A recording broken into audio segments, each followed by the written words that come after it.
right, ladies and gentlemen, boys and girls, children of all ages, fellow Pandemonium travelers, this is Seattle Pandemonium Shutdown Day 179 by my count. What's going down? What's happening? So, I might have mentioned previously that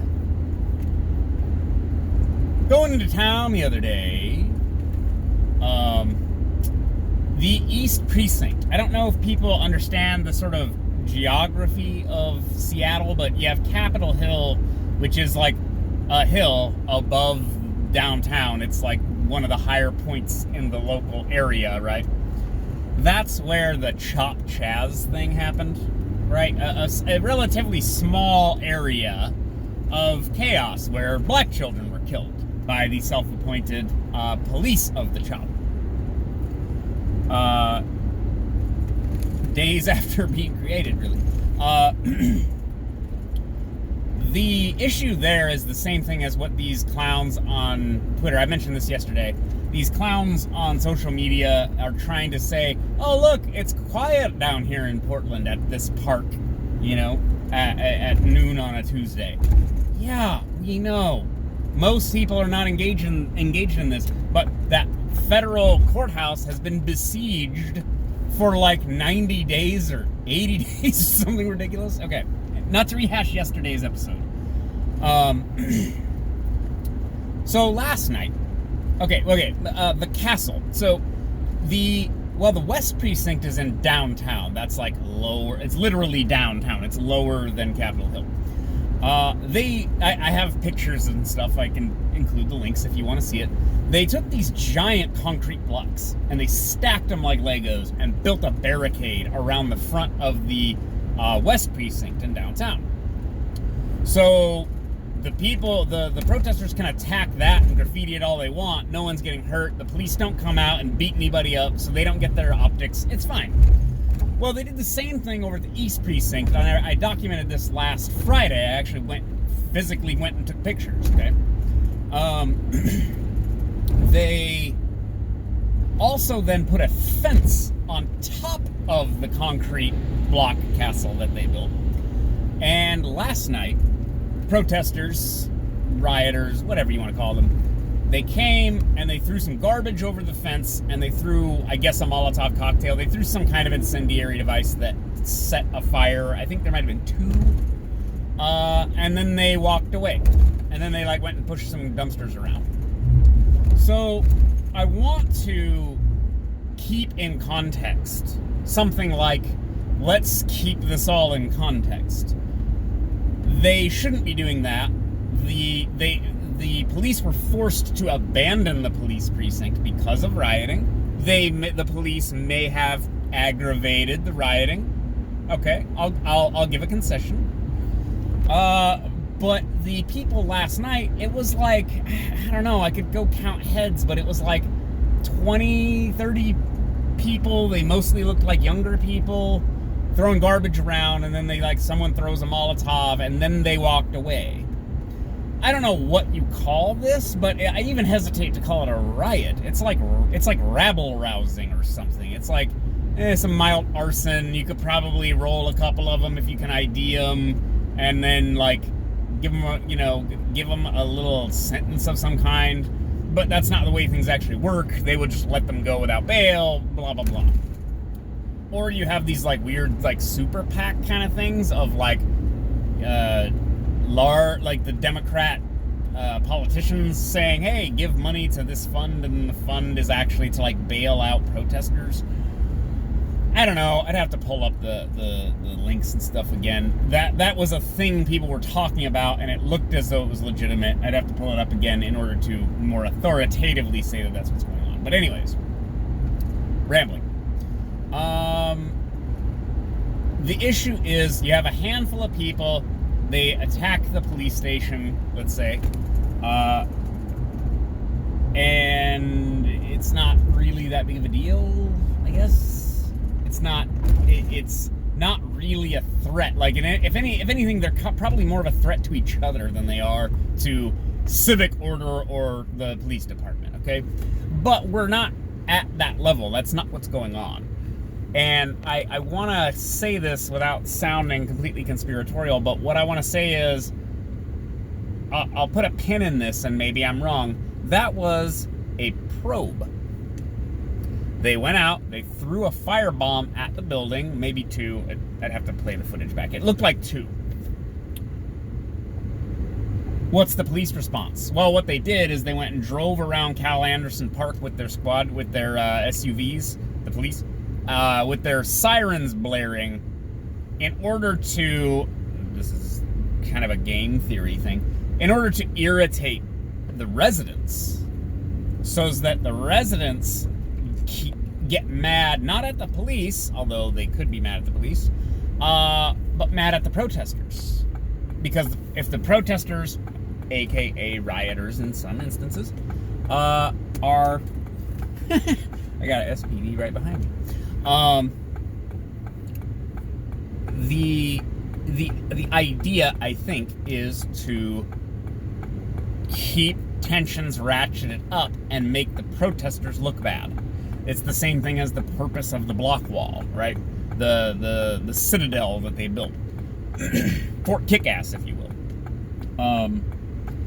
They come out, they graffiti stuff, they attack a wall, it looks stupid, they don't get their optics, and then they go away. So in terms of optics, in terms of, call it persuasion, in terms of, like, call it a psyop, if you will, there's a constant psyop going on that involves the police, the rioters, and the neighborhood, right? Driving the residents crazy with the sirens puts the blame on the protesters, and this is the idea, and then the residents complain about the protesters instead of the police, thus endearing the police to the community. If the police then get rid of the protesters and make all the chaos stop, which is actually what everyone wants. The issue is some people are willing to keep this going in order to enact change. Okay, am I wrong? Leave a comment if you think I'm wrong. What this is all about is getting change, okay? Now, what that change is, how you actually enumerate those changes, articulate those changes, that is something I feel like people aren't actually putting in the time to do. I've seen some sort of protesters make some arguments about various things where you kind of go, oh, okay, I see that there's a point there, or there's something workable there. But a lot of people just being like, no, 100% defund the police right now. It's just like, honestly, they have like pension contracts and stuff that you can't just rescind. Like you can't just not fulfill the contract that the city has, because that's what contracts are. I'd like everyone to figure out what they're doing in traffic. Never mind what they're doing with Black Lives Matter and defunding the police. I don't know. Anyways, that's just sort of like some weird kind of game theory thing about what's going on. Is there's optics, but when I say that was a probe last night, what I'm saying is I think things are going to escalate over the next couple of days, because we are looking at a national level. I almost said a word I shouldn't say. At a national level protest as we approach the election. I don't know where all the energy is coming from. I don't know where the funding is coming from, but they're talking about besieging the White House and occupying the White House. They're talking about, they're talking about continuous, like, organized protests, basically. So if that was a probe, well, now they're seeing what happens when they get a certain number of people to go somewhere and do something. Now they're going to escalate to see if they can get a response, because that's, again, part of the purpose of all the protests is to basically demonize the police and get the public on their side so that more people complain, basically, and join them in their view of what's going on. It's something like that, right? But yeah, I expect things to actually intensify over the next week. I've said I feel like things are dying down. That's a tactic that the protesters, demonstrators use. They go, oh, they draw it down. They go, oh, everything's chilling out. Oh no, it's back, right? And then they spike it again because they've got the bodies, they've got the engagement, they have I don't know. Are they giving like young kids drugs? I feel like if you just gave some young kids some drugs, then they'll go do whatever you want because they don't have a sense of as much of a sense of consequence as like older people who have like skin in the game, basically, who are over the they're building their life. They're not adrift. Young people are often adrift. There's no moorings, right? That gal is asleep on the sidewalk again. I should just go interview her instead of rambling into the camera about protesters and the nature of society. What else we got? You got Nancy Pelosi being a giant hypocrite. This is so funny. This is what I literally, one of the titles of one of these videos was "The Elites Abandoning You." And I don't want to say they're elites because they're actually better than you. I just want to say they have been positioned and appointed to be your leaders, like Nancy Pelosi. So what did she do? She went and she got her hair did at a salon and violated the social distancing rules for California or for the county she's in or the city line, whatever.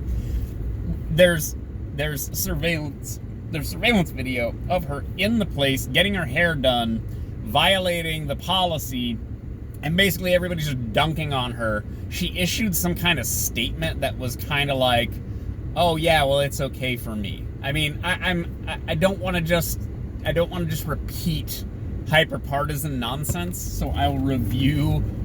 But she did issue a statement, I believe. But the statement was a little ham-fisted. It was kind of like, well, yeah, but it's okay for me, basically. And it's just fantastic. It is. And then you combine that with the CDC comorbidity numbers that were released, like 96% of COVID patients on their death certificate has 2 causes of death: COVID and something else. COVID and obesity, COVID and heart disease, COVID and, I don't know, like asthma. There's always a comorbidity. It's a multiplicity of various conditions cause this person to die.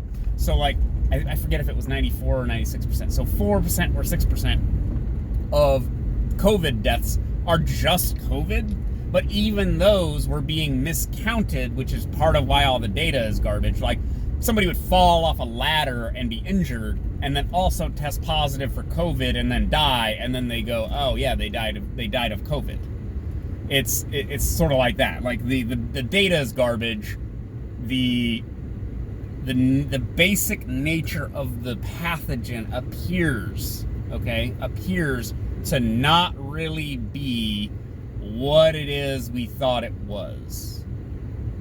And I'm not saying it's not a problem. It clearly contributed to many more deaths than we would normally have. But it wasn't this millions of deaths overflowing hospitals thing. And we will now argue endlessly about whether or not these local, I'm going to say local, state, regional level, city level lockdowns were legitimate. Whether it was the right thing to do. Like, we will endlessly, like, I don't know what the right answer is. I don't know if it was the right thing to do or not. What I'm saying is, politically, it's already divisive, and we autopsy this thing forever. Like, we will autopsy this thing for at least the next, 50 years. Just because of the economic damage that has been wrought. Never mind the actual body count, never mind the actual science, never mind if it comes back next year. We will just autopsy it because everyone complied with a government order at the local level to lock down, stay in place, don't open your business, don't go to school, don't go to church, don't go to choir practice, don't live your life, stay home, and I guess be paranoid on social media as we feed you a bunch of crazy information that tries to justify what we've demanded you do. Something like that, okay? Can you give me some wiggle room if I say something like that? Because I feel like that's a useful tool. I mean something like what I just said. You can nitpick it, you could say I'm wrong, and we can go over a specific instance, but I swear that is part of what's going on. Now, I'm not going to go full Alex Jones and say that this was an intentional media manipulation of the American public, although I could kind of make that case that it has some purpose outside of keeping us safe from a pathogen, right? Like, I could make a case that there's more going on here that has more to do with politics, that has to do with the election year. I could make that argument. I'm not really going to, because I don't feel comfortable with that. But I can feel comfortable saying, I think that the reaction to this thing was inappropriate, and we ruined people's lives over it, and we, again, one thing for certain, we will argue about this for, I want to say, the rest of our lives. Like, this is one of the worst things that's happened to anybody alive in this country. I can't speak to other countries. Crazy shit's gone on in other countries. I lived through 9/11. This is worse than 9/11, okay? 9/11 affected people in New York City, and then we kind of all got spied on by the government or whatever. Everybody was impacted, not by the pathogen per se, but by the government response to it, the Great Suppression. People losing jobs, people having to work from home, all this craziness, like just basic lunacy that's been going on over the last few months. And then we have crazy race riots. It's like we're being manipulated. I could say, hey, if you want to just manipulate all of us and make us slow walk us a direction or make us do something, what would you do? Would it look like this? I don't know. I think this way because why? Look at the result. Look at the result of what happens. Look at what happens and how we keep sort of going a certain direction and how certain things keep happening, right? All right, that's enough. That's enough Alex Jones conspiracy theories. Infowars.com. That's enough for me for one day. I'll talk to you guys later. Bye.